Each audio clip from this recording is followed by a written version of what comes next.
Hey folks, welcome to Bear Mountain. Today we're working on, we're going to make some fertilizer for our vegetable garden for use in late July or early August. We're right around the middle of May at this point, and our comfrey is starting to bloom.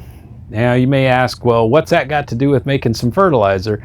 And what we're going to be doing is we're going to be making a fertilizer that is specifically out of comfrey. I'd say 99% of it. The rest of it's going to be some compost soil for an inoculant and some biochar to kind of help with stabilizing odors and things of that nature. It's kind of the same recipe we've used, on all of our JADAM Liquid Fertilizer, except this time we're going to be specifically making it out of comfrey. Now, this type of comfrey is a cultivar that's called Bocking 14. And the significance of this one is that it is essentially a sterile comfrey from a seed standpoint. Now, many people probably have experience maybe with the more traditional comfrey plants that once they set seed, they just pop up everywhere, kind of like borage does. But these guys don't do that. They have a growing pattern that's kind of clump-like. And so a small root in a couple of years can form a nice clump of comfrey here. And the nice thing about comfrey too is that once it gets to this bloom stage, we can basically whack this thing down pretty close to the ground and it will sprout and come back. And even by late summer, it'll look again just like this. So lots of as long as it's got the water to it, it can continue to keep pumping out the biomass. So it's a really good biomass producer. But secondly, what it really has in it for us is it's a good accumulator of calcium. One of the major things in vegetables and things that really help sweeten up fruits like tomatoes and things of that nature is calcium. Calcium also in our soil, it tends to be a difficult mineral to come by. It tends to leach out pretty easily, but the comfrey roots go down deep enough in the soil where they can pull out these minerals out of the subsoil. And our topsoil is not super deep, so the roots do have a chance to get down there and do some good mining. A comfrey plant is kind of known as a bioaccumulator, and meaning that the leaves, as an example, will contain almost 3% calcium. It has maybe 0.5% to 0.75% phosphorus in it, but almost 7% of the leaf is containing potassium or potash to it. So if you kind of look at this plant as a really easy way of getting some fertility, mining it from your soil and making it using the JADAM process. Okay, so the comfrey is really good, like I said, bioaccumulator. The potassium level's good, the calcium levels are good, and we're going to be using this fertilizer towards the last part of our harvest season, and also to help establish our fall to overwintering vegetables. So this will be kind of a young JADAM liquid fertilizer. You can use it as quickly as several months, particularly in the summertime. The biologic process that's going to be going on for the anaerobic decomposition of this fertilizer is going to be probably pretty fast because it's going to be out here in the ambient temperatures. Summertime temperatures tend to be warm. So as long as you can get a good period of time when you have more days of 75 to 80 to 85 degrees going on, the processes work pretty fast. And this will be a great fertilizer, like I said, because it's going to have a lot of calcium in it. So how we harvest it. Now, some people will find that the leaf surfaces of a comfrey plant have small hairs on it, and they can be irritating to your skin. If you find that that's the case, wear a pair of gloves. But it can also cause a rash on some people. So I just recommend you kind of be a little careful with it. For me, it hasn't bothered me at all. I've been using this stuff for quite some time. Now I'm going to use this serrated hand sickle to harvest it, but you can use anything clippers, whatever. And I'm going to go looking at cutting it down fairly low. And this is a typical what you're going to see. You got lots of leaves. Some of the blossoms, don't have to worry about it. Like I said, they're not going to form seeds or anything like that. And so we're just going to kind of break it up and do the typical JADAM process of you know, layering it in our bucket. See, this is why I guess if you were sensitive to it, you'd probably want to wear gloves. Sometimes the sap can be irritating too, if you find that's the case. So yeah, gloves are always useful. And I'm gonna put a layer in and put a handful of biochar in. Yeah, that's probably good enough. I'm not gonna worry about it too much as long as I can really pack it in here really good. See, what I'm gonna be doing is packing it, you know, really pretty tight in here. Okay, I'm gonna put a little bit of biochar in here, about a handful. This is just a bag of extra biochar we had laying around. You could use your own, right? You could use your own too, yep. So the material, the biochar is basically there for odor control. It's not, it may be applying a little bit of carbon. You know, the smaller pieces of it could get suspended in the solution itself. But a lot of people, what they also can use too is rock dust to cut the odor down. We've used azomite and biochar, or even just regular like rock dust you can get at a nursery or someplace like that. I'm not going to worry about it too much. Like I said, I think the point that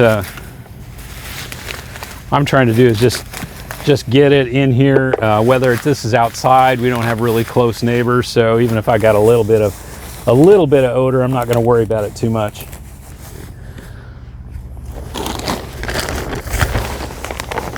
Now my bucket is about half full at this point, and once I'm only going to fill the bucket up 3/4 of the way. That leaves a little bit of headspace at the top.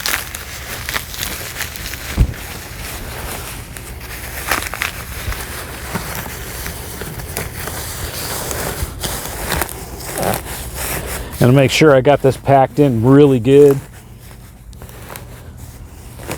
And what's going to be amazing about this is, as it always is in the process, is that how much of the biomass is water. And once it starts breaking down, the structure starts breaking down. You don't really you end up with maybe about 15, maybe 20% tops of residue down at the bottom, and the rest of it becomes a very usable liquid.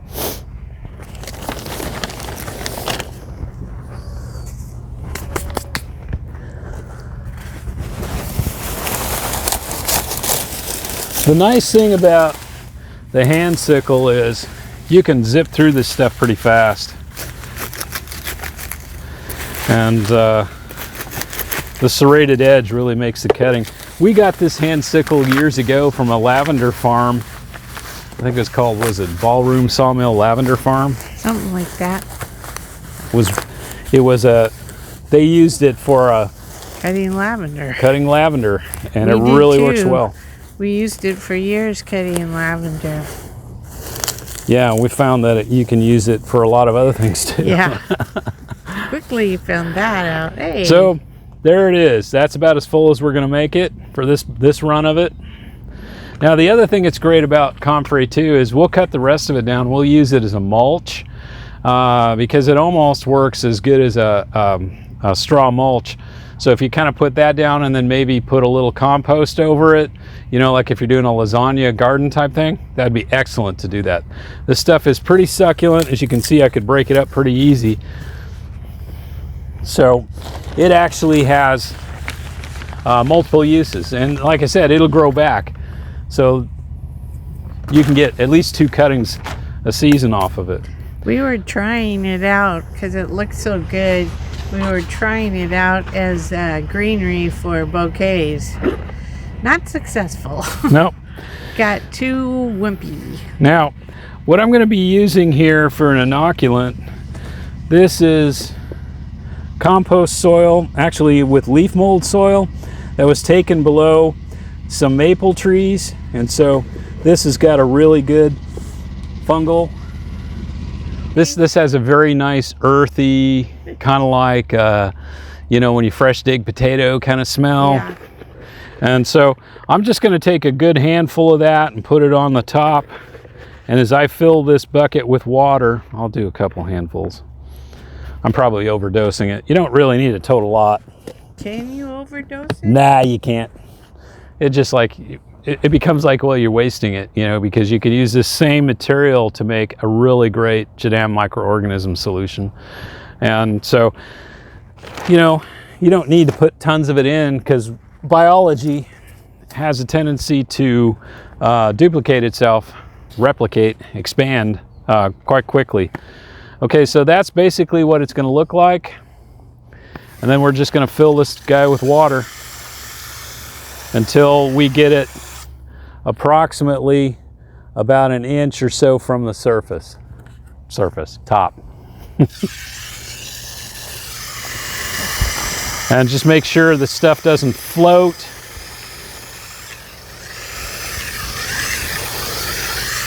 And I'm using non-chlorinated water, so that's the other thing. If you're using city water, don't use city water unless you let it sit out for a while, at least 24 hours, to kind of get the chlorine, let the chlorine off gas out of it. Use rainwater if you got it. Rainwater would be the best, but we've got well water here, which is still pretty good. And what we're going to kind of see is it's going to want to kind of tend to float. And I'm just going to make sure I push it down. Okay, so it looks like I got it pretty close to the top. All right, the last thing I did is, and you don't have to, but what I'm trying to do is get the air bubbles out of this, and I'm going to put a rock in here to just kind of keep the stuff from floating up. So the rock will hit the lid, and hopefully, you know, our lid will keep it tight and keep it sealed.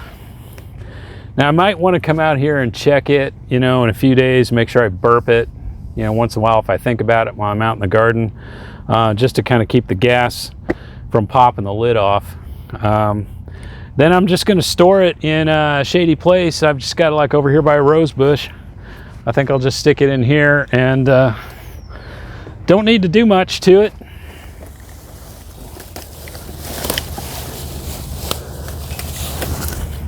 Just kind of leave it in the shade. It'll do its thing. Will there be a problem when the sun hits it? No, I mean the morning sun might get to it, but the afternoon sun, the only reason I guess I'm trying to do it is just kind of make it more ambient, so it's not like a super heat up, super cool down type thing. And again, I'm going to come here and cut the rest of this off, so there is going to be a little bit of opening. So, you know, maybe towards the later afternoon it might get a little sun on it, but it should be okay. Now we'll apply this the same way we apply our regular grass JLF at about a 1 to 100 ratio for the field, and a 1 to 200 if you were using it on seedlings. You want to go weaker on seedlings simply because, you know, they're kind of young and tender, and that's how we would use it. And it's used for both flowers and vegetables. Yeah, there seems to be kind of like notice some things in some of the threads where people are thinking, well, you know, you can use this stuff on vegetables, because that's kind of where the JADAM process started. Was he was a vegetable farmer, and you can use it basically on any plants. Okay, so it doesn't matter whether you're raising your plant for a flower or you're raising it for food. You got to treat it the same way. It needs nutrition, and this concepts, they all work together. So it doesn't matter whether you're a flower farmer or a veg farmer. It'll work the same. So the initial cost of the comfrey was expensive? I got it from Edible Acres, I think, and he has an online nursery. And I got 25 roots, and I think it cost, by the time I got delivery and everything, cost me like 20 bucks. And but the reality is you can start a comfrey plant from a very small piece of root. So I got he sent me, he was very generous. He sent more than the 25. Plus, I broke them in half, and so I actually got a whole bunch of plants. They're everywhere. They're everywhere. Okay, so this is an inexpensive Right. fertilizer. Right, and it's a perennial. So Yeah, like these plants are 2 years old now. And they went through all kinds of frost and they go dormant in the wintertime. right. I'm not sure in California, you know, or if you were in a really warm climate, I would think they would go dormant. But this was a cultivar that was developed in Russia. So I'm thinking, yeah, there's probably not a winter here in the United States, at least in the lower 48, that'll do any damage to this thing.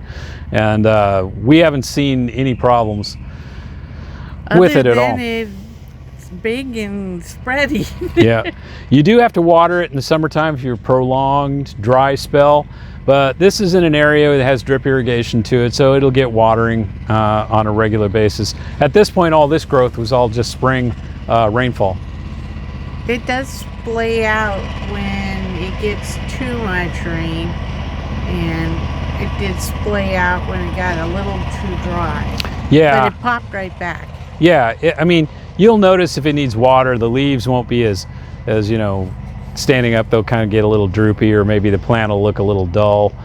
Apologize, my neighbor, he is brush hogging his place today.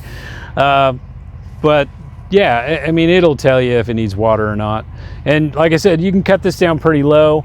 You know, we're gonna cut this guy down to probably about 6 to 8 inches. You can take all the leaves off.